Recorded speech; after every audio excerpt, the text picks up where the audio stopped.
Hi everybody, welcome back to KC Mom Life.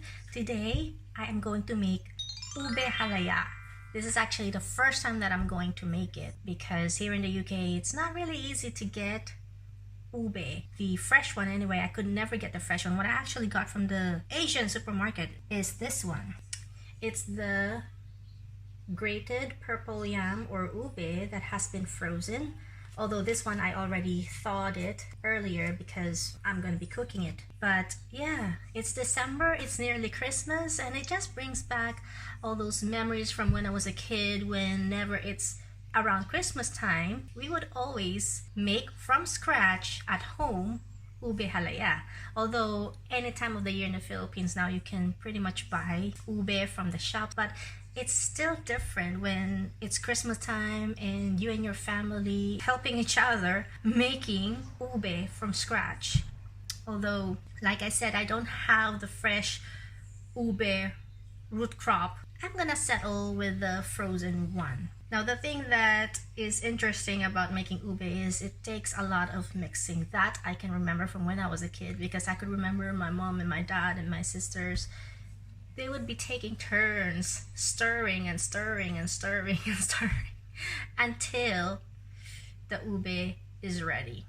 But yeah, we're gonna make that today. I actually got this recipe from another YouTuber, and I'm gonna leave the link from that original recipe in the description box if you guys are interested. So let's get started and I'll show you guys what I'm gonna be using. So the first ingredient that we have is of course the ube or the purple yam. The one I'm using, like I already mentioned earlier, is the frozen grated purple yam that you can get from the Asian supermarket or Filipino store. This one has already been thawed out, so it's ready to be cooked. About 100 grams of butter, 3/4 of a cup of grated cheese, a tin of evaporated milk. You can definitely just use regular evaporated milk. The only reason I'm using this lighter version is because I have it in the cupboard, and compared to my other stash of evaporated milk, this one has the earliest expiry date. A tin of coconut milk, tin of condensed milk. This one might not be necessary. It depends on how purple. It looks like our purple yam looks quite purple, but we'll see. If you want to make it more vibrant purple color, then you can definitely add some ube flavoring like this one. But again, you don't really need to. So this is just ube flavoring, which would give it more ube flavor and at the same time that vibrant purple color.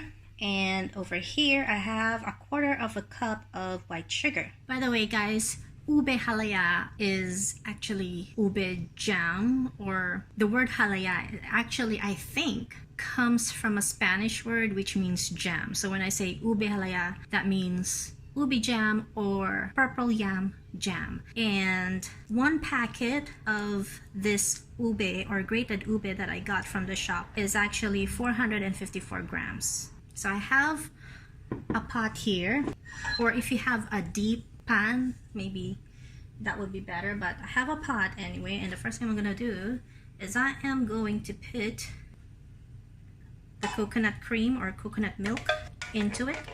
So that's in the pot. So we're just gonna heat that up and let it come to a boil. But while we're doing that, we're going to add in our white sugar.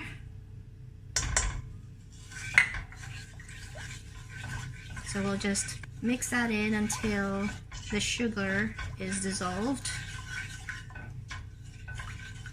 And then we're ready to add in our ube or grated ube or purple yam. So this is 1 packet. Okay, so now that we have our purple yam in the pot, this is the point where we start stirring continuously until the end. The packet of ube that I got looks pretty good because it's pretty much purple, because there are some that are a bit pale in color. This one is actually, it's got quite a good color of purple. So we're just gonna keep on stirring. Make sure that it doesn't stick at the bottom or on the sides. So make sure your heat is not too high either. Okay, I think I'm gonna add in the evaporated milk now.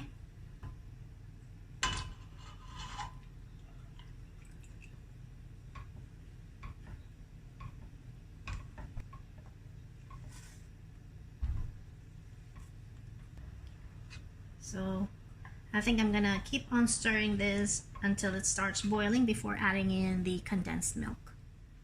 Okay, we're ready to add our condensed milk.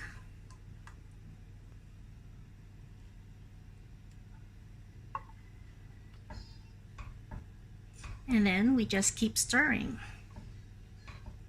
This is really all it is that you combine all the ingredients and you keep stirring, make sure it doesn't stick in the pot or pan, and wait until it thickens. So at this point it's quite liquidy, so my only job right now is to just keep stirring until it starts feeling heavy when I'm stirring it. I'm gonna turn down my heat. So this is still quite thin, as you can see.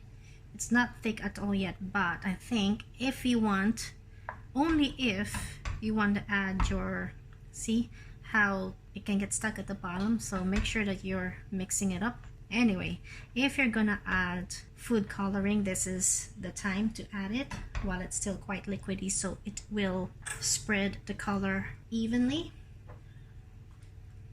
So I'm gonna add some because this does look a bit pale to me, so there's not much left in this one.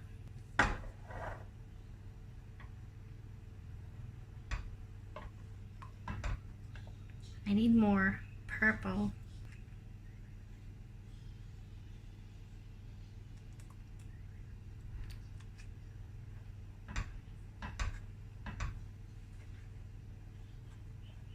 It's looking like a very nice purple now, isn't it? It's up to you how much flavoring you add, because it really is up to you on your preference of the purpleness that you want to achieve. A couple more drops and then that's me happy.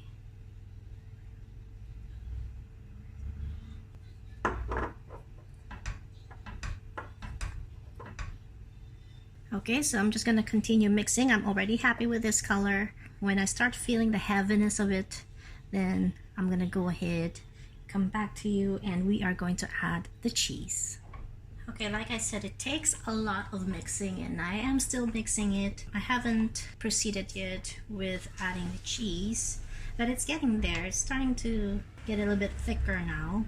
Just in case you're not familiar with Ube Halaya or Ube jam or purple yam jam, you can use this as obviously as a jam, you know, for your favorite bread, cakes even. There's really a lot of purpose for this because we love ube and we pretty much put it in a lot of desserts. So apart from being a jam, you can also eat this as is without anything else, almost like a pudding. You can also add this as a filling, or if you like making breads, you can make an ube roll for desserts like halo-halo, which is a mixture of different things in the Philippines. You can even use it as filling for rice cakes. I just thought I'd mention that just in case you're unsure about what this is and what you can do with it apart from eating it all on its own, which you can, and I definitely can do that. But yeah. Okay, so I have been stirring this for about 30 minutes now. It's a lot thicker now than earlier, and when I'm stirring it like this, you can sort of see ribbon or, you know, swirling on top of it. So you can tell that it is getting quite thick now. So I think at this point I'm gonna add in my cheese already.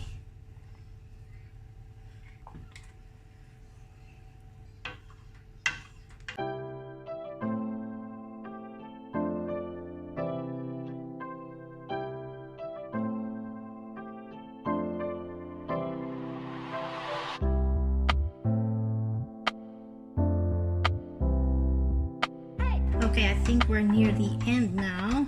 So, as you can see, it's already sticking to the wooden spoon. So I'm just gonna add in my butter.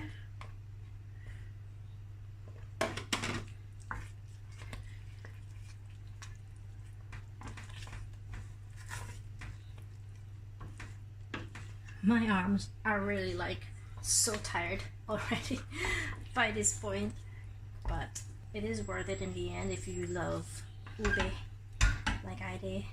I haven't had proper ube in ages, and I'm hoping that the frozen ube that I got is just as good as the fresh ones. So I'm just basically mixing this up until all the butter is incorporated into our ube mixture, and until we reach that really thick ube consistency, which is not too far away now. Okay, so I think I have already reached the consistency that I want. As you can see, it's thick.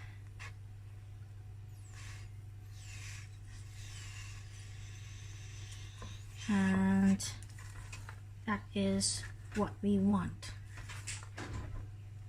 It's thick and soft at the same time, but I think it will thicken more once it cools down. But basically, I am already okay with this consistency right here.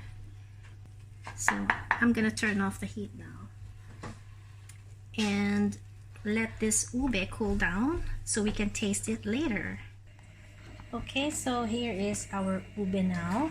I just placed it on this plastic container that I can put a cover or a lid on because I'm gonna be keeping this in the fridge. Let's have a wee taste. There it is. Can you see it?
Don't forget to subscribe for more videos, and if you like this one, give it a thumbs up and share.